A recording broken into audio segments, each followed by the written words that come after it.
Hello दोस्तों, मैं आशुतोष कुमार और आप देख रहे हो सबका नॉलेज यूट्यूब चैनल। कहाँ चला गया सबका नॉलेज, सॉरी सबका नॉलेज यूट्यूब चैनल। चलिए एमसीक्यू स्टार्ट करते हैं। चैप्टर 3 हो गया है। देख रहे हैं बहुत स्टूडेंट अभी नहीं पढ़े, मत पढ़िए। अभी नहीं पढ़िएगा तो बाद में तो पढ़ना पड़ेगा ना। अभी नहीं पढ़िएगा तो बाद में लड़ना होगा। लड़ने का मतलब क्या, पढ़ाई में नहीं लड़ेगा तो अगले क्षेत्र में किसी न किसी क्षेत्र में लड़ना होगा। ज़िंदगी में तो संघर्ष करना है ना, अभी नहीं करेगा तो बाद में करना होगा। तो वही पढ़ाई में अगर अभी पढ़िएगा नहीं तो बाद में पढ़ना होगा। तो बाद में प्रेशर लोड रहेंगे, अभी प्रेशर लोड नहीं है। रोज़ एक एक वीडियो देखते जाना है, पढ़ते जाना है। तो फिर भी बहुत नहीं पढ़, ठीक है मत पढ़िए, कोई दिक्कत नहीं है। अभी आप लोग के पास टाइम है, बाद में पढ़ लीजिएगा। लेकिन ऐसा ना हो कि बाद में करते करते जो क्या बोलते थे, लोस्ट स्पिनिंग पढ़े हैं, उसमें क्या बोलता था, टिल टुमारो, अगले दिन कर लेंगे, अगले दिन सीख लेंगे। अगला दिन जर्मन का शासन आ गया था। तो वैसे ही आप लोग सोचते रहिए कल कर लेंगे।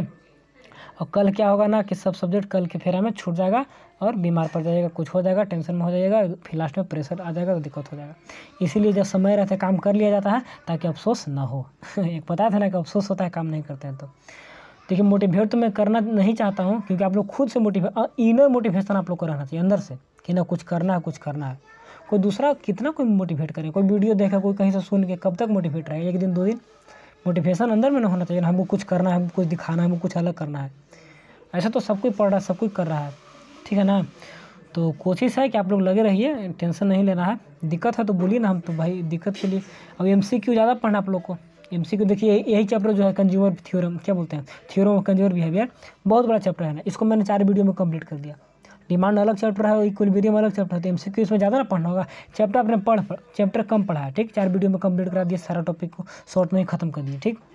चैप्टर कम पढ़े तो आपको एमसीक्यू ज़्यादा पढ़ना होगा। तो एमसीक्यू ज़्यादा देंगे, पार्ट 1 पार्ट 2 करके 2 वीडियो में देंगे तो आप लोग पढ़िए। ऐसा नहीं हो कि भैया बहुत ज़्यादा दे रहे हैं, ज़्यादा नहीं है तो पढ़ने लायक है, पढ़िए सबको। और चैप्टर पढ़ के जब वीडियो पढ़िएगा ना तो ज़्यादा उसमें समझ में आता है। तो बस पढ़ना है, लड़ना है, मन को मनाना है कि नहीं भाई कुछ कर जाना है, ठीक है। मन बहुत इधर से उधर भटकेगा, मन को बोलिए कि नहीं अभी मेरा काम करने दो, तुमसे मैं बाद में निपट लूँगा। बात को समझ रहे हैं ना।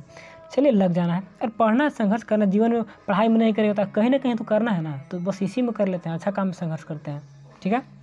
जो नहीं पढ़ रहा है तो भी संघर्ष कर, वो भी काम कर रहा है। जो पढ़ लिख के भी आगे कुछ कर, वो भी संघर्ष कर रहा है। संघर्ष करना ही करना जीवन में, तो क्यों ना अभी से करे, अच्छा काम के लिए संघर्ष करें, ठीक है ना। तो चलिए स्टार्ट करें, बहुत टाइम वेस्ट कर दी, कितना कि 2 मिनट 2.5 मिनट हो गया। चलिए तो बस पढ़िए। इस मोटिवेशन कोई दूसरा नहीं देता है, मोटिवेशन खुद से रखना चाहिए। इन मोटिवेशन ही काम करता है, दूसरा का मोटिवेशन कब तक काम करेगा। तो अभी मेरे पास टाइम है, मैं आप लोग को दे रहा हूँ, तो ऐसा मत समझिए कि बस बेकार है। बहुत समझिए कि प्रीशियस टाइम है, इसको यूज करिए, आप लोग को फ़ायदा करेगा, ठीक है। फर्स्ट क्वेश्चन पढ़ते हैं, क्या बोल रहा है। Who give the cardinal concept of utility. देखिए यूटिलिटी दोनों अप्रोच दिखाता है, ऑर्डिनल भी कार्डिनल भी। तो कार्डिनल यानी कि नंबर में, ऑर्डिनल यानी कि फर्स्ट सेकंड थर्ड, और कार्डिनल 1 2 3। तो कार्डिनल मार्शल दिए थे और ऑर्डिनल आपका एलन एंड हिक्स, 2 साइंटिस्ट आए थे। तो एलन हिक्स दिए थे, तो ऑर्डिनल यहाँ पे है नहीं। तो कार्डिनल कौन दिए थे, मार्शल दिए थे, ठीक है। एक सेकेंड, चलिए ठीक है, फर्स्ट हो गया। सेकंड देखते हैं, मार्शल, ठीक है सही है ना। चलिए सेकंड चलिए सेकंड थोड़ा सा जूम कर दें। जूम हो गया, आराम से पढ़िए। क्वेश्चन क्या बोल रहा है, इसको साइड कर देते हैं, एक सेकंड। सेकंड क्वेश्चन क्या बोल रहा है, थोड़ा सा और, चलिए ठीक है। क्या बोल, consumer behaviour is study in, किस में होगा, माइक्रो में होगा, मैक्रो में होगा, इनकम एनालिसिस या नॉन ऑफ दिस। कंज्यूमर एक उपभोक्ता का व्यवहार, तो एक सिंगल दिखाता है। कंज्यूमर इंडिविजुअल के बारे में पढ़ते हैं ना, तो माइक्रो में होगा, ठीक है। वैसे हम लोग माइक्रो इकोनॉमिक्स पढ़ रहे तो माइक्रो होना चाहिए। चलिए ठीक है, माइक्रो है। कंज्यूमर सिंगल का दिखाता है ना, पूरा मार्केट का तो दिखा नहीं रहा है। चलिए विच ऑफ द फॉलोइंग, इसको ऊपर करिए। Which of the following statement is true, कौन इसमें से ट्रू है, ठीक है। Utility means want satisfying power, सही है, ठीक है। Utility is function of intensity of the desire, ये भी सही है। Desire of a consumption gives birth to utility, ये भी तीनों सही है, ऑल ऑफ दीज होंगे। क्योंकि वांट सेटिस्फाइंग पावर है, वांट को सेटिस्फाई करते उसमें क्षमता होता है यूटिलिटी में। यूटिलिटी एक फंक्शनल इंटेंसिटी ऑफ डिजायर, जो भी मेरा इच्छा होता है, डिजायर होता है, उसमें इंटेंसिटी का काम करता है। और क्या है, desire of consumption give birth to utility, जो भी मतलब डिजायर ऑफ कंजप्शन, मतलब कंजप्शन करने का डिजायर आता है, उसी से गिव बर्थ ऑफ यूटिलिटी का जन्म होता है। कहने का मतलब डिजायर ऑफ कंजप्शन यानी कंजप्शन करने का इच्छा आपको होगा, तभी ना आपको क्या यूटिलिटी का जन्म होगा। कंजप्शन कर आपका इच्छा हो रहा है तो उसमें है यूटिलिटी, तभी ना। तो आप ही ना उसमें यूटिलिटी क्रिएट कर रहे हैं, किसी का कंजप्शन कर रहे हैं तो आप उसका यूटिलिटी ले रहे हैं। आप बेंच पे बैठ कर बेंच का यूज़ कर रहे हैं तो बेंच का आप यूटिलिटी ले रहे हैं। तो इसमें तीनों होंगे, ऑल ऑफ दीज होंगे, ठीक है। चलिए रोटी खा रहे तो रोटी का यूटिलिटी ले रहे सब कुछ। चलिए all of this. Question number 4 क्या बोल रहा है, इसको थोड़ा सा हटा देते ना तो अच्छा रहता है, इसको इधर करते हैं, इसको हम चाहते हैं कि हटा ही दे। चलिए ठीक है, पढ़िए क्वेश्चन नंबर 4। ये नहीं हट रहा है, कोई दिक्कत नहीं है। अच्छा, which is the law of Gaussian का फर्स्ट लॉ कौन था, तो law of demand, law of diminishing marginal utility is the first law of Gaussian, इसी को बोलते हैं। And law of equi marginal second था, एंड कंज्यूमर सर्विस। तो फर्स्ट बोल रहा है ना, तो फर्स्ट में बी होंगे, ऑप्शन नंबर बी होंगे, देख लेते हैं। चलिए बी है, law of diminishing marginal utility को बोलते हैं, क्या बोलते हैं, उसी को बोलते हैं फर्स्ट गॉसियन का फर्स्ट लॉ। ठीक है, क्या ज़्यादा से ज़्यादा कंजप्शन करते जाते हैं ना तो मार्जिनल यूटिलिटी घटते जाता है, तो इसी law of diminishing marginal utility. Which of the following is the characteristic of utility, utility का इसमें कौन गुण है, कौन कैरेक्टरिस्टिक्स है, देख लीजिए। पहला यूटिलिटी जो साइकोलॉजिकल फिनोमेना, एकदम ठीक है, मनोवैज्ञानिक है। यूटिलिटी जो सब्जेक्टिव कहने मतलब पर्सन टू पर्सन वेरी करता है, ठीक है ना। कोई को 2 रोटी में सेटिस्फेक्शन मिलेगा, कोई 4 रोटी खाता है तब सेटिस्फेक्शन मिलता है, तो पर्सन टू पर्सन वेरी करता है, तो क्या सब्जेक्टिव होगा। यूटिलिटी जो रिलेटिव कॉन्सेप्ट, ठीक है, रिलेटिव कॉन्सेप्ट भी है, रिलेट करते हैं कि हमको 2 रोटी से इतना मिला, 4 रोटी से इतना मिला, तो एक रिलेटिव कॉन्सेप्ट भी है। और ऑल ऑफ दिस यानी कि यहाँ पे, चलिए ठीक है, ऑल ऑफ दिस होना चाहिए, ये ऑल ऑफ दिस चाहिए। All of this psychological phenomena है ना, कोई यहाँ पे इसको काउंट थोड़े करके सोचने का, माइंड में आता है कि ना हमको इतना कोई आनंद मिला, इतना आनंद लेने का चीज़। यूटिलिटी क्या है, आनंद लेने का चीज़ है, ठीक है, तो साइकोलॉजिकल हो गया। चलिए यहाँ पर जो फार्मूला है इसमें बताना है कि कौन सही है, हाउ कैलकुलेट मार्जिनल यूटिलिटी कौन होगा, तो total utility, change in total utility by, यहाँ पे कहाँ गया, change in total utility by क्या है, चेंज इन क्वांटिटी कंजप्शन। तो यानी कि टोटल यूटिलिटी और क्वांटिटी कंजप्शन में जो चेंजिंग हुआ उसी को बोलते हैं मार्जिनल यूटिलिटी। तो टोटल यूटिलिटी को डिवाइड कर दीजिएगा चेंज इन क्वांटिटी, तो उसी से होता है मार्जिनल टोटल यूटिलिटी का। ऑप्शन नंबर ए, ऑप्शन नंबर ए। अच्छा, ए और सी में क्या अंतर है, एक सेकेंड। हाँ, ए में देखिए, ए में ऊपर है टोटल यूटिलिटी, तो टोटल यूटिलिटी को डिवाइड कर देते हैं क्या, चेंज इन क्वांटिटी कंज्यूम, यानी कि चेंज है, डेल्टा है, यानी कि change in total utility divided by change in quantity consume, ठीक है। तो इसी को बोलते हैं मार्जिनल यूटिलिटी, कितना चेंज हुआ 1 यूनिट, ठीक है, एक एडिशनल यूनिट में जो चेंजिंग आता है। चलिए जब टोटल यूटिलिटी मैक्सिमम रहेंगे तो एमयू क्या होंगे, पॉजिटिव होंगे, नेगेटिव होंगे, जीरो होंगे, टोटल क्या होंगे, मैक्सिमम। देखिए ग्राफ बना लीजिए थोड़ा सा, टोटल यूटिलिटी मान लीजिए यहाँ पे, चलिए हम यहाँ से चलते हैं, यहाँ देखिए मैक्सिमम, ठीक है, तो उस समय क्या होता है, मार्जिनल क्या होते हैं, देखिए यहाँ पे 0, यहाँ पे कट गया, तो टोटल जब मैक्सिमम तो मार्जिनल क्या होता है, 0 होते हैं, यहाँ पे 0 होना चाहिए, देख लेते हैं एमयू 0 है, ठीक है। विच of the following is true, कौन इसमें से सही है बताइए। Total utility increases till MU is positive, total जब बढ़ते रहता है, टोटल जब यहाँ पे बढ़ रहा है, देखिए जब बढ़ रहा है, इंक्रीज कर रहा है, तो एमयू मार्जिनल देखिए यहाँ पर है, तो देखिए पॉजिटिव है, निगेटिव इधर आएगा तो सही है। टोटल इज मैक्सिमम, तो एमयू इज इक्वल टू 0, ठीक है, जब ये मैक्सिमम होता है तो यहाँ पे 0 हो जाता है, यहाँ पे मैक्सिमम होगा तो 0 हो जाता है, ठीक है, भी सही है। टोटल यूटिलिटी डिक्लाइन, तो एम निगेटिव, जब डिक्लाइन होने लगता है ना तब इधर ये निगेटिव आ जाता है, देखिए जब डिक्लाइन होने लगा नीचे की ओर तो यहाँ पे निगेटिव की ओर चला जाता है। इंक्रीज कर रहा है, देखिए इंक्रीज कर रहा है, लेकिन इंक्रीज करने का रेट जो है वह डिमिनिशिंग है, यानी कि घटते हुए, बढ़ता है टोटल लेकिन घटते हुए बढ़ता है, ठीक है, बढ़ रहा है लेकिन घटने, यहाँ पे मान 5 बढ़ा तो यहाँ पे 4 बढ़ेगा, यहाँ पे 3 बढ़ेगा, यहाँ पे 0 हो जाएंगे। बढ़ रहा है लेकिन बढ़ने का जो रेट है डिक्रीजिंग रहता है, इधर में निगेटिव होने लगता है कुछ हो, तो यहाँ पे वही, तो ऑल ऑफ दिस होंगे यहाँ पे, ठीक है ना। तो यहाँ पे रेट नहीं पूछ रहा है, बस टोटल इंक्रीज कर रहा है, तो एमयू पॉजिटिव, ये तो पढ़े चैप्टर में। क्वेश्चन नंबर 9 क्या क्या बोल रहा है, थोड़ा सा बड़ा क्वेश्चन है। Who basically propounded the concept of law of equi marginal utility, कौन है इसके प्रचारक, कौन है इसके जन्मदाता, कौन है प्रचारक है, प्रोपाउंडेड प्रचारक, प्रचार करने वाले, फैलाने वाले, लॉ ऑफ इक्वी मार्जिनल। तो इसमें तो एक ऑप्शन देखते हैं, देखिए इसमें क्या क्या है, जेएस मिल गोस्सेन होंगे, गोस्सेन, ठीक है ना। Law of equi marginal utility Gossen होना चाहिए, क्या आंसर, रिकार्डो नहीं, गोस्सेन थे, एक सेकंड। इसमें law of equi marginal utility तो गोस्सेन के द्वारा था, गोस्सेन का सेकंड लॉ भी है, तो यहाँ पे देख लीजिएगा गूगल करके, हमको कन्फ्यूज, इसका आंसर गलत लग रहा है, रिकार्डो नहीं होगा। चलिए question number 10, indifference curve is, indifference curve क्या होता है, convex to the origin, concave to the both and B or all of this. Indifference curve बना लीजिए, इंडिफरेंस कर्व बना लीजिए, देखिए ओरिजिन ये है तो ओरिजिन की तरफ क्या है, कन्वेक्स है ना, कन्वेक्स होते हैं, ये कनकेव ही कन्वेक्स है, तो convex to the origin, option number B, option number A convex to the origin, हाँ ठीक है, यहाँ कनकेव है, कन्वेक्स टू द ओरिजिन, चलिए ऑप्शन नंबर ए होंगे। क्वेश्चन नंबर 11 क्या बोल रहा है, the ability of satisfying human wants is a good, is called utility होगा ना, ability of a satisfying human wants को जो सेटिस्फाई करने का जिसमें क्षमता होता है, इन ए गुड्स इज कॉल्ड, गुड्स में जो क्षमता होता है हम लोग को वांट्स को सेटिस्फाई करने का, तो उसी को यूटिलिटी बोलते हैं। चलिए ठीक है। क्वेश्चन नंबर 12 देखिए क्या बोल रहा है, तो स्लोप ऑफ बजट लाइन और प्राइस लाइन और बजट लाइन का स्लोप कैसे होंगे। बजट लाइन का स्लोप मान लीजिए हमको निकालना है, प्राइस ऑफ क्या बोलते हैं PX, यहाँ पे प्राइस ऑफ PY, दोनों का प्राइस इसी को स्लोप बोलते हैं। ठीक है। या फिर इसको एक और दिखाने का तरीका है कि स्लोप का तो निगेटिव ही होगा, बजट लाइन का स्लोप ऐसे भी दिखा सकते हैं। यहाँ पे डायग्राम बना लीजिए, ये बजट लाइन का ये देखिए स्लोप है, यानी कि निगेटिव होते हैं ना डाउनवर्ड तरफ, यहाँ पे निगेटिव स्लोप देखने को मिलेगा। तो दोनों में निगेटिव दिया, ये भी दोनों पॉजिटिव, एक सेकेंड, निगेटिव होंगे तो ऐसा ऑप्शन में निगेटिव पॉजिटिव, एक सेकेंड, यहाँ पे निगेटिव याद रखिए, निगेटिव होता है। चलिए निगेटिव ठीक है, बजट लाइन का स्लोप निगेटिव होता है। तो ये थोड़ा सा देख ले बुक में, देखिए बजट लाइन का इक्वेशन यही है ना, देखिए बजट इक्वेशन है, तो यही हम लोग का जो क्या बोलते हैं, यही हम लोग का प्राइस लाइन होता है। देखिए ये प्राइस लाइन है एक तरह से, तो निगेटिव होता है ना, इसको हम लोग स्लोप दिखाने के लिए PX/PY भी दिखा सकते हैं, ऐसे भी स्लोप दोनों का तो रेशियो में स्लोप दिखाया जाता है। ठीक है। चलिए यहाँ पे देखिए डायग्राम हम लोग को मिल गया यहाँ पर ना नोट्स में, देखिए बजट लाइन यही है, बजट सेट, बजट लाइन इसी को बोलते हैं। तो budget line always slope downward है ना, so that the consumer can increase the consumption of good one का कंजप्शन बढ़ाता है only by the decreasing the consumption of good two. एक गुड वन का कंजप्शन बढ़ा रहा है तो गुड टू का डिक्रीज करना होता है ना, बढ़ाएगा, इसलिए निगेटिव होता है इन्वर्स रिलेशन।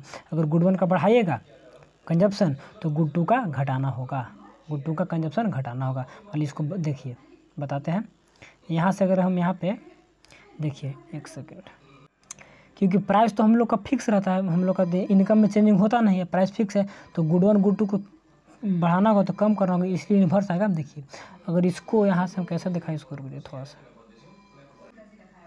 देखिए अगर मान ली गुड वन का मैं यहाँ पे, चलिए गुड टू है, गुड टू का मैं इतना कंजप्शन करता हूँ, ठीक, चलिए गुड टू का, तो गुड वन का कितना कर रहा पड़ रहा है इतना, ठीक है। ये देखिए यहाँ पे गुड टू है, इधर भी गुड वन इतना कर रहा है। अब इसका मैं बढ़ा दिया, चलिए इसका मैं यहाँ कंजप्शन कर रहा, देखिए घट जाएगा कितना, देखिए घट गया ना, कम हो गया ना। पर अब देखिए यहाँ से यहाँ बढ़ा दिया मैं थोड़ा सा, तो ये देखिए डाउनवर्ड घट गया, अंदर की ओर आ गया। एक को बढ़ाएगा तो दूसरा कंजप्शन घट जाते हैं, ठीक, क्योंकि हम लोग पास इनकम फिक्स रहता है, इसलिए स्लोप डाउनवर्ड हमेशा निगेटिव आते हैं और स्लोप हमेशा डाउनवर्ड। तो इसमें मेरा हमको भी कन्फ्यूजन था, आप लोग को भी कन्फ्यूजन दूर हो गया ना, कि डिक्रीजिंग होंगे निगेटिव होंगे, और स्लोप जो होता है बजट लाइन का ऑलवेज क्या होता है डाउनवर्ड होता है और निगेटिव होते हैं। चलिए ठीक है, 12 में कोई दिक्कत नहीं, एक को बढ़ाएगा तो एक घट। एक और मैं बोला कि यहाँ पे PX/PY बोले हम, जो ये भी होता है, तो यहाँ पे निगेटिव इन्वर्स है ना, एक ज़्यादा है तो नीचे उल्टा है, तो यहाँ पे इन्वर्स होते हैं लेकिन निगेटिव। चलिए ठीक है। क्वेश्चन नंबर 13 क्या है, एक सेकेंड, देखिए कहीं से थोड़ा सा कन्फ्यूजन नहीं होना चाहिए, मेरे तरफ से आपकी तरफ से कहीं तरफ से भी नहीं, क्योंकि हर एक कंसेप्ट क्लियर होना चाहिए ना, तब समझ में अच्छे से आते हैं। ठीक है। चलिए क्वेश्चन नंबर 13 क्या, यूटिलिटी रिलेटेड टू, किससे है यूटिलिटी, यूजफुलनेस, क्या morality, satisfaction human wants, all of these. तो नैतिकता से भी है, यूजफुलनेस से भी है, और सेटिस्फेक्शन ह्यूमन वांट्स यानी कि ऑल ऑफ दीज होंगे। देख लेते हैं इसका, चलिए all of the above. Utility can be measure by the money, exchange of goods or weight of the goods, none of these. उसको मनी के रूप में हम लोग इसको मेजर कर सकते हैं यूटिलिटी को। तो देख लेते हैं, हम मनी के बराबर उसको कर सकते हैं, लेकिन यूटिलिटी को मनी के बराबर कर दे तो उसके बाद ना प्राइस से कंपेयर करते हैं, तो इसको मनी के टर्म में हम लोग कन्वर्ट करके उसके बाद है तो पर मार्जिनल यूटिलिटी ऑफ मनी निकाल लेते हैं ना, तो जब प्राइस के बराबर हो जाता है तो मार्जिनल यूटिलिटी ऑफ मनी, यानी कि जो यूटिलिटी है उसको मनी में चेंज करते हैं, यानी कि मार्जिनल यूटिलिटी ऑफ मनी कहने का मतलब कि 1 रुपया में कितना हमको यूटिलिटी मिल रहा है, तो उसको मनी में कन्वर्ट करके उसके बाद हम लोग प्राइस से कंपेयर करते हैं। 1 रुपया में कितना मिल रहा है, 1 रुपया खर्च करने पर हमको कितना मिल रहा है, 1 रुपया में कितना हमको सेटिस्फेक्शन मिल रहा है, ठीक है, यूटिलिटी, और 1 रुपया प्राइस का हमको उसमें त्याग कर रहे हैं, कि दोनों जब बराबर होते हैं ना तभी हम लोग सेटिस्फेक्शन गेन कर पाते हैं, तो वही यहाँ पर मनी करेक्ट होंगे, चेंज होते हैं। चलिए law of equi marginal utility is called law of increasing utility, law of diminishing utility, law of substitution, या फिर none of the. Law of equi marginal, इसमें लॉ ऑफ सब्स्टिट्यूशन का काम होता है, क्योंकि एक को बढ़ाते हैं दूसरा को कम करना होता है, गुड वन को बढ़ाएगा तो गुड टू घटाना होगा, तो वही होगा। तो यहाँ पे देख लेते हैं लॉ ऑफ सब्स्टिट्यूशन, सब्स्टिट्यूट करना होता है ना, एक को बढ़ाएगा दूसरा को कम करना होगा 2 गुड्स में, क्योंकि आप लोग का प्राइस इनकम क्या रहते हैं, फिक्स रहते हैं। ठीक है। क्वेश्चन नंबर 16 देख लें, indifference curve slope, indifference curve का स्लोप क्या होता है, from left to right, from right to left to, उसके बाद बोथ, तो लेफ्ट टू राइट होते हैं ना, लेफ्ट से लेकर राइट तक। तो इंडिफरेंस कर्व का स्लोप देखिए लेफ्ट से राइट की ओर जाते हैं, तो लेफ्ट टू राइट होंगे, from left to right, and option number B correct होंगे। चलिए ठीक है। The addition of utility obtained from the all units of a good is called, क्या है, the addition of utility obtained from all units of good, सारे units of good से हम जो एडिशन करने के बाद यूटिलिटी प्राप्त करते हैं तो उसको क्या बोलते हैं, उसको मार्जिनल बोलेंगे, टोटल बोलेंगे, मैक्सिमम बोलेंगे या फिर एडिशनल बोलेंगे। तो टोटल बोलेंगे ना, सारे यूटिलिटी का एडिशन करने के बाद तो उसको बोलते हैं टोटल यूटिलिटी। चलिए ठीक है, या sum of the marginal utility is called total, वो भी ठीक है। चलिए अगर कहीं स्लोप पूछता है ना किसी लाइन का तो प्राइस ऑफ गुड 1 बटा प्राइस ऑफ गुड 2 करके निकाल सकते हैं, ठीक है। Who propounded the ordinal utility theory, ordinal के, तो ऑर्डिनल कौन थे, एलन एंड हिक्स, ठीक है। ऑर्डिनल कार्डिनल नहीं, संख्या में एलन एंड हिक्स होंगे यहाँ पर, तो देख लेते हैं एलन एंड हिक्स है कि नहीं। चलिए ठीक है, कोई दिक्कत नहीं है, चैप्टर पढ़े रहिएगा तो कहाँ से दिक्कत होगा। चलिए propounder of the law of diminishing marginal utility, इसके प्रचारक कौन थे, लॉ ऑफ डिमिनिशिंग मार्जिनल, तो इसको तो गोसेन होने चाहिए, गोसेन ना, लॉ ऑफ डिमिनिशिंग मार्जिनल को गोसेन, ठीक है। और स्टार्टिंग में देखिए law of diminishing marginal utility का कोई और बता दिया था, गोसेन होते हैं, ठीक है। Law of diminishing marginal utility यानी कि घटते जाता है ना, तो वही तो फर्स्ट लॉ ऑफ गोसेन है, गोसेन का फर्स्ट लॉ इसी को ना बोलते हैं। लॉ ऑफ इक्वी मार्जिनल तो गोसेन का सेकंड लॉ है, तो दोनों में गोसेन होंगे, ठीक है। तो यहाँ पे एलन और हिक्स क्या बोलते हैं, एलन और हिक्स दिए थे law of equi marginal utility नहीं दी थी, ऑर्डिनरी अप्रोच दिए थे, ऑर्डिनल अप्रोच, ठीक है। लेकिन इक्वी मार्जिनल यूटिलिटी आपको गोसेन दिए थे, ठीक है ना। लेकिन ऑर्डिनरी अप्रोच कौन दिए थे, एलन हिक्स, और कार्डिनल अप्रोच कौन दिए थे, मार्शल दिए थे, ठीक है। तो कार्डिनल अप्रोच, ऑर्डिनल अप्रोच कहने का मतलब यूटिलिटी को ऑर्डर में मापिएगा कि कार्डिनल ऑर्डर में मापिएगा तो ये बोले थे यूटिलिटी को मापने के लिए, और उसको नंबर में मापिएगा तो उसको मार्शल बोले थे, ठीक। लेकिन दोनों जो है ला, तो दोनों ला किसके, गोसेन के द्वारा दिया गया था, दोनों ला किसके द्वारा, गोसेन के द्वारा दिया गया था, ठीक है। कन्फ्यूजन नहीं रखना है, हर एक चीज़ को दूर रखना है एकदम माइंड से। चलिए क्वेश्चन नंबर 20 देख लेते हैं क्या बोल रहा है, एक सेकंड। चलिए ठीक है, क्वेश्चन नंबर 20 पर कंज्यूमर इक्विलिब्रियम टेक्स एट ए पॉइंट, कहाँ पे कंज्यूमर इक्विलिब्रियम होते हैं, कहाँ पे होते हैं, तो जहाँ पे मार्जिनल यूटिलिटी प्राइस के बराबर हो जाते हैं, मार्जिनल यूटिलिटी ऑफ मनी, ठीक है, बराबर प्राइस जहाँ पे हो जाता है ना, तो मार्जिनल यूटिलिटी हम लोग निकालते हैं ना, तो यहाँ पे एक्स को निकालते हैं तो रुपीज़ में जहाँ पे बराबर हो जाता है ना, तो वहीं पे हम लोग प्राइस को मान लेते हैं। मान लिया, आपको मान लिया कि लेट सपोज दैट कि मार्जिनल यूटिलिटी हम मान लेते हैं कि लेट कर लेते हैं कि 1 रुपया में, एक सेकेंड हो गई, आपको 2 यूटिलिटी सेटिस्फेक्शन मिल रहा है, यूटिलिटी, तो 1 रुपया में कितना मिलेगा, तो 2 यूटिलिटी, तो एक यूटिलिटी को 1/2 कर देते हैं, ठीक है ना, और फिर जितना से उसको डिवाइड करके हम लोग निकाल लेते हैं प्राइस में, वो सब चैप्टर में बताया हुआ है। या फिर 1 रुपया में एक यूटिलिटी बोलते हैं तो उसको प्राइस से डिवाइड कर दीजिए, यानी कि मार्जिनल यूटिलिटी ऑफ एक्स है, अब मार्जिनल यूटिलिटी ऑफ मनी अब 1 माने 2 माने, मान ली मैं माना हूँ कि 1 रुपया में 2 यूटिलिटी है, 2 से डिवाइड देना होगा, मैंने माना 1 रुपया में 1 यूटिलिटी मिल रहा है, ठीक है। मार्जिनल मनी का, मार्जिनल यूटिलिटी ऑफ मनी का 1 रुपया में 1 है तो 1 से डिवाइड दे देंगे, ठीक है ना। मार्जिनल यूटिलिटी यहाँ पे प्राइस का, तो 1 से डिवाइड करके यहाँ पे प्राइस निकल जाता है, ठीक है। यहाँ पे मनी का, तो यहाँ प्राइस निकल जाता है, तो मार्जिनल यूटिलिटी फार्मूला था। तो इसको ठीक है समझेंगे तो नहीं, चैप्टर थोड़ा सा देखना होगा, वहाँ पे क्लियर हो जाता है। तो यही याद रखें, कंज्यूमर वहीं पे इक्विलिब्रियम होता है जहाँ पे मार्जिनल यूटिलिटी ऑफ मनी बराबर प्राइस, ठीक है ना। तो मार्जिनल यूटिलिटी ऑफ यहाँ पे मनी होते हैं, ठीक है ना, मनी के टर्म में, ठीक। तो मनी का जहाँ पे प्राइस के बराबर हो जाते हैं। मार्जिनल यूटिलिटी ऑफ मनी अलग चीज़ है, वो 1 रुपया में कितना सेटिस्फेक्शन मिल रहा है उसको बोलते हैं मार्जिनल यूटिलिटी ऑफ मनी। लेकिन 1 यूनिट से आपको कितना सेटिस्फेक्शन मिल रहा है तो उसको बोलते हैं marginal utility of x, x का 1 यूनिट से कितना सेटिस्फेक्शन मिल रहा है, तो marginal utility of X price के बराबर हो जाता है ना, तो उसी को बोलते हैं हम लोग कि वहाँ पर कंज्यूमर इक्विलिब्रियम हो गया। तो मार्जिनल यूटिलिटी ऑफ एक्स कहने का मतलब कि एक्स का 1 यूनिट में कितना सेटिस्फेक्शन मिल रहा है, और मार्जिनल यूटिलिटी ऑफ मनी कहने का मतलब मनी का 1 रुपया में कितना हमको क्या बोलते हैं, कितना यूटिलिटी मिल रहा है, ठीक है ना। और यूटिलिटी कोई भी यूनिट का 1 यूनिट में कितना सेटिस्फेक्शन मिल रहा है तो उसको बोलते हैं मार्जिनल यूटिलिटी ऑफ एक्स, ठीक है, गुड्स का। तो सिंपल याद रखिए, जहाँ पे मार्जिनल यूटिलिटी बराबर रहता है किसके, प्राइस के, ठीक है। तो मार्जिनल यूटिलिटी ऑफ एक्स बराबर प्राइस, इसको फार्मूला है ना यहाँ पर, देखिए फार्मूला क्या बोलता है कि मार्जिनल यूटिलिटी ऑफ एक्स, ठीक है, बराबर मार्जिनल यूटिलिटी ऑफ मनी बराबर क्या होता है, प्राइस। तो ये जो निकलता है ना, तो मार्जिनल यूटिलिटी ऑफ एक्स निकलते हैं लेकिन रुपीज़ के टर्म में, ठीक है, एक्स से निकलता है लेकिन रुपीज़ के टर्म में, ठीक है ना। एक बार चैप्टर को पढ़ लीजिएगा तो वहाँ पे क्लियर हो जाएंगे, ठीक है ना। चलिए इसे फार्मूला के लिए याद रखिएगा, वहाँ पे प्राइस के बराबर होना चाहिए, मार्जिनल यूटिलिटी बराबर प्राइस, तो ये रुपीज़ का टर्म होता है। चलिए, the capability of commodity to satisfy human wants is called utility, ठीक ठीक है ना, जो ह्यूमन वांट्स को सेटिस्फाई कर देता है, तो जो क्षमता रहता है तो कौन होता है उसमें, यूटिलिटी बोलते हैं। चलिए ठीक है। 22 देखिए, 22 क्या बोल रहा है, for the maximum satisfaction of consumer, consumer maximum satisfaction कहाँ पे प्राप्त करता है, marginal utility of goods should be equal to its price, एकदम करेक्ट है। मार्जिनल यूटिलिटी जो गुड्स का होगा वह प्राइस के बराबर होना चाहिए, ठीक है, करेक्ट है। चलिए, मार्जिनल यूटिलिटी ऑफ, जो अभी समझा है कि गुड्स का मार्जिनल यूटिलिटी यानी कि 1 यूनिट गुड में जो सेटिस्फैक्शन आपको मिल रहा है, ठीक है, तो किसके बराबर होना चाहिए, मार्जिनल यूटिलिटी ऑफ मनी नहीं, गुड्स है, ठीक, तो बराबर किसका होना चाहिए, प्राइस के बराबर होना चाहिए। ऐसा नहीं बोलिएगा मार्जिनल यूटिलिटी ऑफ मनी बराबर प्राइस, जी नहीं, मार्जिनल यूटिलिटी ऑफ एक्स बराबर क्या होता है, प्राइस, ठीक है, गुड का। Marginal utility of good should be greater than it's price, नहीं, नो रिलेशन बिटवीन, नहीं, ऑप्शन नंबर ए करेक्ट होंगे यहाँ पर, देख लेते हैं, ऑप्शन नंबर ए करेक्ट है, ठीक है ना, यूटिलिटी बराबर प्राइस जो ऊपर में था वही है। When the marginal utility negative then the total utility, जब मार्जिनल यूटिलिटी निगेटिव होते हैं तो उस समय टोटल यूटिलिटी घटने लगता है, स्टार्ट डिक्रीजिंग। देखिए यहाँ पर जब मार्जिनल क्या होता है, निगेटिव में आ गया इधर, तो यहाँ पर ये जो रहता है तो घटने लगता है, तब निगेटिव में आ जाता है, ठीक है, यहाँ के बाद निगेटिव में, ठीक है। तो चलिए ऑप्शन नंबर बी होना चाहिए, ऑप्शन नंबर बी, चलिए ठीक है। क्या बोल रहे हैं हम लोग 24 में, क्या बोल रहा है, देख लेते हैं थोड़ा सा इसको।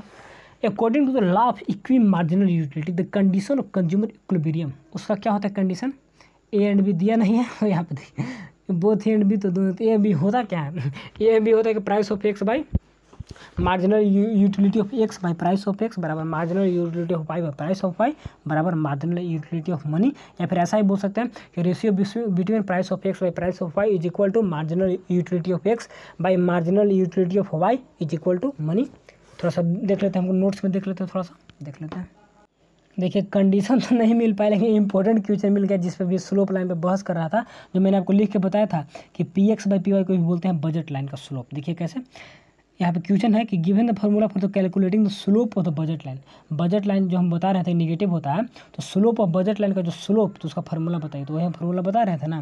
देखिए क्या होता है, it is equal to the ratio of the price of the two commodity, दो कमोडिटी का प्राइस का जो रेशियो होता है, जो बोल रहे थे कि P X by P Y, दो कमोडिटी का प्राइस का जो रेशियो होता है उसी को क्या बोलते हैं, बजट लाइन का स्लोप बोलते हैं, P X by P Y, price of X price of Y, ठीक है। तो दो कमोडिटी का प्राइस का रेशियो को क्या बोलते हैं हम लोग, बजट लाइन का स्लोप बोलते हैं। ऐसा क्यों होता है ना, एक को प्राइस बढ़ाएगा दूसरा को घटाना होगा ना, क्योंकि मान लिया आपका क्वांटिटी फिक्स है तो प्राइस कम बेसी करना होगा, या प्राइस कम बेसी करेगा तो क्वांटिटी बढ़ाना घटाना होगा, इसीलिए ऐसा होता है, ठीक है। क्योंकि इसी का रेशियो बराबर होता है कि मार्जिनल यूटिलिटी ऑफ एक्स बराबर मार्जिनल यूटिलिटी ऑफ वाई, ठीक है ना, तो बराबर क्या होता है, मनी के बराबर होते हैं ना, तो कोई एक बढ़ाना है घटाना होता है, या फिर इसको बढ़ाइए घटाइए, ठीक है ना। तो उतना मत याद रखिए, आप सिंपल याद रखिए कि slope of the budget line क्या बोलते हैं, P X by P Y मिल गया। चलिए हम लोग जो खोज रहे थे उसको थोड़ा सा देखने दीजिए। देखिए मिल गया, आप लोगों में प्रूफ देता है ना, जो मैंने वहाँ पर बताया P X by P Y, आप लोग को विश्वास नहीं होगा, इसीलिए थोड़ा सा नोट्स में अगर प्रूफ मिल जाता है ना तो अच्छा हो जाता है, मेरे लिए भी आप लोग के लिए भी नहीं, ठीक है। देखिए कंडीशन मिल गया, दोनों कंडीशन जो बोल रहे थे, marginal utility of X by price of x, ठीक है, बराबर मार्जिनल यूटिलिटी ऑफ वाई बराबर प्राइस ऑफ वाई, इसी को यहाँ पर ये देखिए यहाँ पर है ना, तो इसी को नीचे इधर करके भेज देता है, तो रेशियो दोनों बराबर होते हैं, ठीक है। यहाँ इसी को यहाँ भेज सकते हैं आप, जो यहाँ पे डिवाइड में है तो बजाय मल्टीप्लाई में होगा ना, उतना मत याद रखिए, स्लोप अलग चीज़ है, यहाँ पे अलग चीज़ है। इसका कंडीशन बराबर मार्जिनल यूटिलिटी ऑफ मनी होना चाहिए, ठीक है। और दूसरा कंडीशन क्या है, P X Q X plus P Y Q Y is equal to M, तो यही तो स्लोप लाइन को दोनों का तो वही है, बजट लाइन जो यही ना, रेशियो बजट लाइन का फॉर्मूला है। पी एक्स एक मैंने प्राइस ऑफ क्वांटिटी और प्राइस ऑफ क्या बोलते हैं, क्वांटिटी का प्राइस, एक्स क्वांटिटी का क्वांटिटी दोनों होता है, वाई क्वांटिटी का प्राइस और वाई क्वांटिटी दोनों का क्या मनी के बराबर होना चाहिए। तो दो कंडीशन यही दोनों याद रखिएगा। एम क्या है, money spend on the equal, तो marginal utility of X by price of X is equal to marginal utility of Y by price of Y, ठीक है, बराबर। तो इसको आप चेंज भी तो कर सकते हैं, मार्जिनल यूटिलिटी ऑफ एक्स, इसको आप चेंज भी तो कर सकते हैं। बोल रहा है कि मार्जिनल यूटिलिटी ऑफ एक्स बराबर क्या है, प्राइस ऑफ एक्स, ठीक है, बराबर मार्जिनल यूटिलिटी ऑफ वाई बराबर प्राइस ऑफ वाई, ठीक है। इसको कैसे हम चेंज कर सकते हैं, इसको यहाँ पे चेंज कर सकते हैं, देखिए इसको यहाँ भेज सकते हैं क्रॉस मल्टीप्लिकेशन, और इसको यहाँ भेज सकते हैं, तो P X by P Y नहीं हो गया, P X by P Y यहाँ पे तो वही तो हो रहा है, स्लोप लाइन में दिखाता है, ठीक है। तो एक बढ़ेगा तो एक घटेगा, यह स्लोप लाइन है, क्योंकि सब कुछ फिक्स है ना। अब क्वांटिटी बढ़ाई घटेगा तो प्राइस आपका इधर उधर होगा, प्राइस बढ़ाई घटेगा तो क्वांटिटी इधर उधर होगा, ठीक है। कोई दिक्कत नहीं, कहीं से कोई दिक्कत नहीं होना चाहिए, ठीक है। चलिए अब एमसीक्यू पे चलते हैं। तो ये कंडीशन हो गया दो, और स्लोप का फार्मूला हो गया P X by P Y, ठीक है। स्लोप ऑफ बजट लाइन का फॉर्मूला होगा और बजट लाइन का इक्वेशन का फॉर्मूला अलग है, P X Q S plus P Y Q Y is equal to M, और वही कंडीशन है जो फॉर्मूला है ना, तो वही कंडीशन भी है, ठीक है। चलिए यहाँ पे according to Marshall utility of a commodity can be measure by, utility को मनी के रूप में हम लोग मेजर कर सकते हैं मार्शल की तरह, ठीक। कैनोडी में नहीं कर सकते, can be measure in the cardinal number, utility को कार्डिनल नंबर में नहीं, यूटिलिटी को मनी के रूप में कार्डिनल नंबर में भी हम कर सकते हैं मार्शल के अनुसार। दोनों होंगे ए और सी, यहाँ पर ए और सी दोनों होंगे, क्योंकि ऑर्डिनल नंबर कौन दिए थे, एलन हिक्स। कार्डिनल नंबर कौन दिए थे, कार्डिनल दिए थे क्या, मार्शल, ठीक है ना। तो मनी में भी कर सकते हैं और कार्डिनल नंबर में भी कर सकते हैं। Option number both A and B, A and B नहीं, सॉरी ए एंड बी नहीं, बोथ यहाँ पे गलत दिया आंसर, यहाँ पे होना चाहिए ए एंड सी, ठीक है। बी में कैनोट इमेजिन मनी, तो गलत है ना, तो गलत दिया है आंसर, ठीक है। चलिए 26, देखिए एमसीक्यू पढ़ते पढ़ते थोड़ा सा थ्योरी भी पढ़ लेते हैं हम लोग, रिविजन हो जाता है, ठीक है। Which element is essential for the demand, demand के लिए कौन इसमें इसेंशियल है, डिजायर ऑफ क्या है, डिजायर टू कंज्यूम होना चाहिए, ठीक है। अवेलेबिलिटी ऑफ एडिक्वेट, ठीक है। विलिंगनेस टू कंज्यूम, ठीक है, दोनों होना चाहिए ना। रिसोर्स का उपलब्धि भी होना चाहिए, इच्छा भी होना चाहिए उसको एक्सपेंड करने के लिए, और डिजायर भी होना चाहिए, तब ना जाके इफेक्टिव डिजायर बनेंगे। और जब वो इफेक्टिव डिजायर बनेंगे, ये सबको वांट्स बोलते हैं, तो ये सब वांट्स रहेंगे तो इफेक्टिव डिजायर बनेंगे, तो इफेक्टिव डिजायर को ही तो डिमांड बोलते हैं। चैप्टर में पढ़ाते वक्त मैंने बताया था कि थ्योरेटिकली इसको याद रखिएगा। तो ऑल ऑफ दीज होंगे। आगे बढ़ें, चलिए 27 नंबर देखिए। Demand curve generally slope, demand curve का जो स्लोप होता है तो डाउनवर्ड होता है, from left to right, downward from left to right, parallel to नहीं, downward from left to right, option number B होंगे, ठीक है। Option number B, downward from left to right. चलिए 30 तक देखेंगे, 30 क्वेश्चन आप देखेंगे, बहुत क्वेश्चन, बहुत एमसीक्यू देंगे इसमें, ठीक है ना। 30 क्वेश्चन देंगे, 30 और लास्ट में देंगे, कम से कम 60 क्वेश्चन, 50-70 क्वेश्चन, क्योंकि जितना एमसीक्यू बनाइएगा उतना कॉन्सेप्ट क्लियर होगा, उतना याद होगा। और एमसीक्यू टर्म में आना तो एमसीक्यू जितना पढ़ेंगे, क्योंकि टेबल डायग्राम बना के आपको एक्सप्लेन नहीं करना है, ठीक है ना। उससे बच गए तो एमसीक्यू जितना पढ़िए, और मेरे से हो सकेगा मैं उतना दूंगा, ठीक है। तो आप लोग के लिए बहुत ही अच्छा है कि आप लोग एमसीक्यू मिल रहे हैं, तो पढ़ते चलिए, आराम से समझते चलिए। इन विच गुड द प्राइस फैल does not increase in the demand, देखिए कौन ऐसे गुड है जिसमें प्राइस घटने पर note make any increase in demand. Law of demand क्या बोलता है, प्राइस घटते हैं डिमांड बढ़ते हैं, लेकिन कौन से गुड में ऐसा नहीं होते हैं। तो यहाँ पे गिफेन गुड में ऐसा नहीं होते, गिफेन गुड हो गए या नेसेसिटी ऑफ लाइफ हो गए। देखिए गिफेन गुड में ऐसा नहीं होता है, नेसेसिटी ऑफ लाइफ में जो हमको नेसेसिटी गुड है, नमक है, नमक सबसे अच्छा है, तो नेसेसिटी ऑफ गुड। तो नमक के प्राइस बढ़े या घटे, डिमांड में तो आप नहीं ना बढ़ाइएगा घटाइएगा, मान ली प्राइस घट गया तो डिमांड नहीं ना बढ़ाएगा, जितना खपत करते उतना ही ना करिए। दवा है तो दवा भी हो, तो नेसेसिटी ऑफ लाइफ में जो आते हैं ना नेसेसिटी गुड, तो वे सब काम नहीं करते हैं लॉ ऑफ डिमांड में। और यहाँ पे उसका तो ऑप्शन नहीं दिया, तो ऑप्शन नंबर ए ठीक है। लग्जरीज है सब नहीं, सब तो नेसेसिटी ऑफ गुड, ठीक है। चलिए 29 देख लेते हैं, सेकंड लास्ट क्वेश्चन आज का। विच of the following factor affect the demand, demand को कौन प्रभावित करता है, प्राइस करवे करता है, चेंज ये भी करता है, सब कोई करता है, ऑल ऑफ दीज होंगे, ऑल ऑफ दीज होंगे। चलिए ठीक है। 30 नंबर, द गुड्स, आंसर देख लिया होगा, बहुत स्टूडेंट देख लिया होगा, बहुत तेज भी तो रहता है ना। चलिए आंसर छिपा के रखते हैं पहले। गुड्स विच इज अल्टरनेटिव क्या है, अल्टरनेटिवली भी यूज इज कॉल्ड, जो को उसका अल्टरनेटिव में यूज कर सकते हैं, उसके स्थान पर उसको यूज कर सकते हैं। तो कम्प्लीमेंट्री गुड्स ये तो साथ में यूज करते हैं। सब्स्टिट्यूट गुड्स सही होगा, इसके स्थान पे सब्स्टिट्यूट करके। कंफर्ट जो आराम देता है, नॉन ऑफ देता है, ऑप्शन नंबर बी करेक्ट होंगे, ऑप्शन नंबर बी। चलिए ठीक है।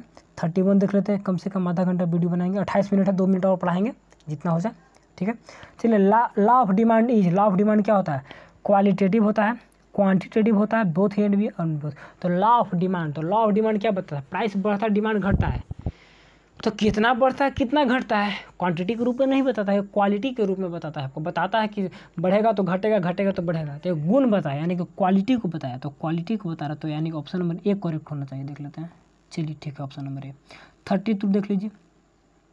विच of the following is demand function, demand function कौन होंगे, तो डी एक्स पी एक्स, ठीक है, डिमांड प्राइस ऑफ एक्स, यहाँ पे option number C, option number C कहाँ गया, ठीक है। यहाँ पे और डिमांड फंक्शन में और रहते हैं, पी एक्स हो गया, प्राइस ऑफ रिलेटेड गुड हो गया, इंटरेस्ट हो गया, फिर क्या होते हैं उसके बाद आपको साइज ऑफ पॉपुलेशन हो गया, उसके बाद बहुत कुछ फैक्टर होते हैं डिमांड को प्रभावित करने वाले, ठीक है ना, सब्स्टिट्यूट गुड हो गया, और बहुत सारे फैक्टर हम लोग देखे हैं। तो वैसा होता है, लेकिन प्राइस तो में होता है ना, तो प्राइस डिमांड में डायरेक्ट रिलेशन, तो इन्वर्स रिलेशन, तो ये भी ठीक है। चलिए 33 देख लेते हैं, 33 एक सेकेंड छोटा करते हैं, चलिए ठीक है। क्या बोल रहा है, when the change in the price of a good X, good X का प्राइस में जब चेंज होता है, demand of good Y, this is demand is called, देखिए change in the price of good X इसमें प्राइस में change हुआ और अफेक्ट किसका हुआ, डिमांड वाई का, तो उसका अफेक्ट हुआ, तो दोनों क्या होते हैं एक दूसरे के, तो इसको बोलेंगे price demand, income demand, cross demand, all of the. तो क्रॉस डिमांड भी हो सकते हैं, एक दूसरे का चेंज हुआ, प्राइस डिमांड एक का प्राइस डिमांड दूसरा चेंज, ये भी ठीक है। इनकम डिमांड ये भी ठीक, तीनों काम करेंगे। एक पे इनकम हम लोग कम खर्च करते हैं तो उस पर ज़्यादा करना होगा, ज़्यादा कम, दो गुड्स तो होते हैं प्रभावित, यानी ऑल ऑफ दीज होंगे यहाँ पर। चलिए ठीक है, 34 देख लेते हैं वीडियो। चलिए 30 मिनट का होगा, लास्ट क्वेश्चन रहेंगे, ठीक है, लास्ट क्वेश्चन रहेंगे आज का। चलिए, for a normal good law of demand state the relationship between price and quantity of A goods. एक नॉर्मल साधारण गुड्स के लॉ ऑफ डिमांड्स क्या बताता है, कैसा रिलेशन बताता है, तो उसमें दोनों में रिलेशन कैसा होता है, नॉर्मल गुड्स में इन्वर्स होता है, यानी कि डायरेक्ट जी नहीं, पॉजिटिव जी नहीं, निगेटिव इनडायरेक्ट नहीं, यहाँ पे ई क्या होता है, नॉर्मल गुड्स में प्राइस और डिमांड में तो इन्वर्स रिलेशन, प्राइस बढ़ेंगे तो डिमांड घटेंगे, डिमांड बढ़ेंगे तो प्राइस निर्भर नहीं। यहाँ पे ऑप्शन नंबर आंसर क्या दिया है, इनडायरेक्ट नहीं, इनडायरेक्ट भी बोल सकते हैं, लेकिन यहाँ पे एक्यूरेट होना चाहिए था, कैसा, निगेटिव होना चाहिए था, निगेटिव रिलेशन होता है, इनडायरेक्ट लिख दिया, लेकिन ठीक है, निगेटिव नहीं दिया तो इनडायरेक्ट मान लेते हैं, एक बढ़ेगा तो एक घटेगा, लेकिन इनडायरेक्ट नहीं होना चाहिए था, यहाँ पे इसका आंसर में निगेटिव होना चाहिए था। चलिए ठीक है, और पूरा ख़त्म कर देगा जितना है आज, वीडियो थोड़ा सा बड़ा बना देना, आधा घंटा से ज़्यादा आप लोग नहीं देखते हैं। चलिए छोड़ देते हैं, 34 35 करते हैं। Which of the fall in the reason the rise of demand, file इनका file number, all of this के answer all of the above होते हैं। चलिए 35 तक हम छूते हैं, 36 से आगे पढ़ेंगे, ठीक है, 36 मोर जो दिया है इसको नेक्स्ट में 35 तक आज क्लियर कर देते हैं। तो आज बहुत कुछ समझा के एक वर्ड एक लाइन को सबको एक्सप्लेन कर दिए हैं, ठीक है। तो आगे का लेक्चर से आगे का पार्ट 2 लाएंगे, तो आगे को बताएंगे, ठीक है। तो थैंक्स फॉर वॉचिंग।